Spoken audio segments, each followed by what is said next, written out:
call to the member for Fadden. Thank you, Mr Speaker. My question is to the Minister for Housing.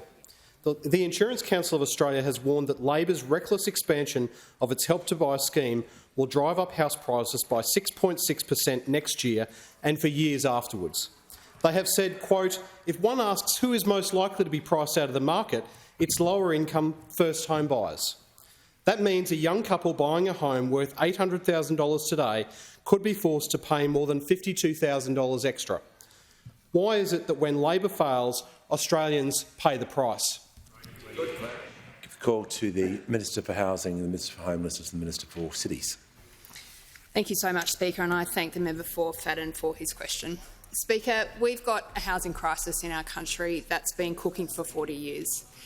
Speaker, if there's one thing that we can do that's important about this problem, we need to build more homes more quickly, because more housing means more affordable housing for all Australians. And Speaker, that's why our government took a ruinous situation that was created by those opposite, and out of that has built the boldest and most ambitious housing agenda that a Commonwealth has had in our country since the post-war period. Now, Speaker, at the centre of that $43 billion of investment is our plan to build more homes for Australians. And we're getting on with delivering that, Speaker. We're building 55,000 social and affordable homes around our country. 5,000 are finished, 25,000, Speaker, are in planning or construction. We've set a national ambition to try to build 1.2 million homes over the coming 5 years, and the Prime Minister stood up and said, not like those opposite who said housing's got nothing to do with us, we're not going to do anything about it, we're going to be so checked out of housing we're not even going to have a housing minister. Our government's actually stood up and taken some accountability. Now, the member asked me about first home ownership. What he is really saying is that in the context of extreme housing challenges that face young people in all of our electorates around this chamber, we should look them in the eye and say, we're not going to do anything to help you. That is what you are arguing. Well, we take a fundamentally different view.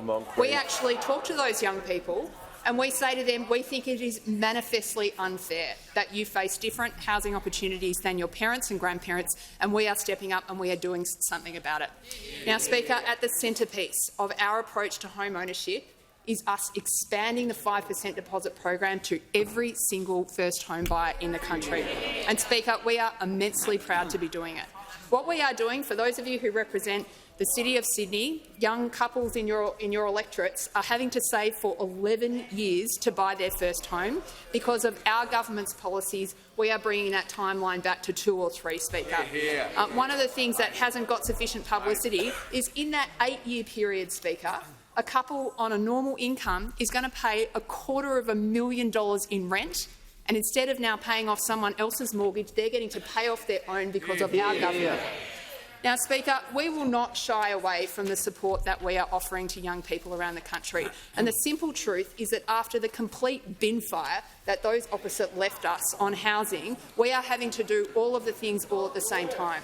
And that's why we've got a $43 billion agenda. We are building more homes, we are getting renters a better deal, and we are helping more Australians into home ownership. And, Speaker, we are going to continue to do it for the next 2.5 years.